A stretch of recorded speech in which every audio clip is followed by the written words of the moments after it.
تاریخ لکھی جائے گی کہ مصر کے پاس دریائے نیل تھا اور غزہ پیاس سے مر گیا۔ تاریخ لکھی جائے گی کہ سعودی عرب اور متحدہ عرب امارات کے پاس تیل کے سمندر تھے، جبکہ غزہ کے ہسپتالوں اور ایمبولینس کے لیے ایندھن نہیں تھا۔ تاریخ لکھی جائے گی کہ مسلمانوں کے پاس 50 لاکھ سے زائد فوجی تھے۔ مصر، ایران، ترکی اور پاکستان کے پاس جنگی جہاز، میزائل بھی تھے، مگر وہ نہ کوئی سپاہی غزہ بھیج سکے اور نہ غزہ میں قتل عام اور نسل کشی کو روک سکے۔ تاریخ لکھی جائے گی کہ 1947 میں پاکستان اسلام کے نام پر بنا تھا، لیکن اس نے غزہ میں اپنے اسلامی بہن اور بھائیوں کی مدد کے لیے کچھ بھی نہیں کیا۔ تاریخ لکھی جائے گی کہ غزہ جلتا رہا، بچے روتے رہے، مائیں بچوں کی لاشیں اٹھا اٹھا کر پاگل ہو گئی، اور مسلم حکمرانوں نے صرف مذمتی بیانات جاری کیے۔ وہ بیٹھے رہے ایئر کنڈیشن کمروں میں، وہ بحث کرتے رہے اقوام متحدہ کے قراردادوں پر، وہ گھرتے رہے ٹی وی اسکرینوں پر، لیکن نہ ایک فوجی بھیجا، نہ ایک بم روکا، نہ ایک آنکھ نم کی۔ تاریخ چیخ چیخ کر پکارے گی، اے سعودیہ، تم تیل کے سمندر کے مالک تھے، مگر تمہارا تیل موسیقی، فیشن شو اور ڈانس پارٹیوں پر بہتا رہا، جبکہ غزہ میں زخمی بچے تڑپتے رہے، اسپتالوں میں ایندھن نہ ہونے سے مریض مرتے رہے۔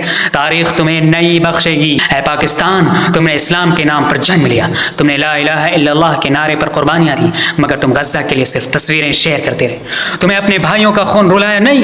اے ترکی، تم خلفائے عثمانیہ کے وارث ہو کر بھی تماشائی بنے رہے۔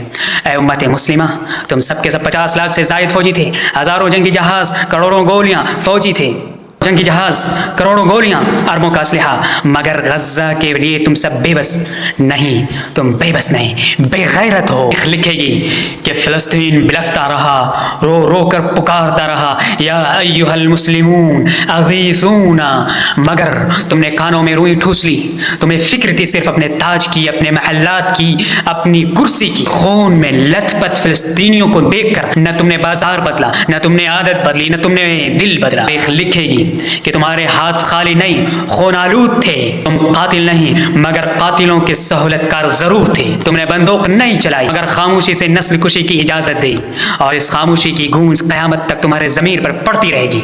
یہ الفاظ درد کے خالص اظہار ہیں، ایک صدا احتجاج جو تمہیں جھنجھوڑنے کے لیے ہے، خاص کر ان حکمرانوں کے جو امت کا نام تو لیتے ہیں مگر جب امت تڑپتی ہے تو وہ ہنستے ہوئے تصویریں کھنچواتے ہیں۔ یہ پوسٹ صرف سننے کے لیے نہیں، جھنجھوڑنے کے لیے ہے۔ اگر تمہارے دل میں ذرہ برابر بھی ایمان باقی ہے، اگر غیرت کا ایک قطرہ بھی تمہارے خون میں ہے، تو اس پوسٹ کو روایتی لائک شیئر کر نہ دیکھو، اسے آگ بنا دو، آگ۔ اتنا شیئر کرو کہ ایوانوں کی دیواریں لرزنے لگیں، اتنا پھیلاؤ کہ نیند کے مزے لینے والے حکمرانوں کی آنکھیں کھل جائیں۔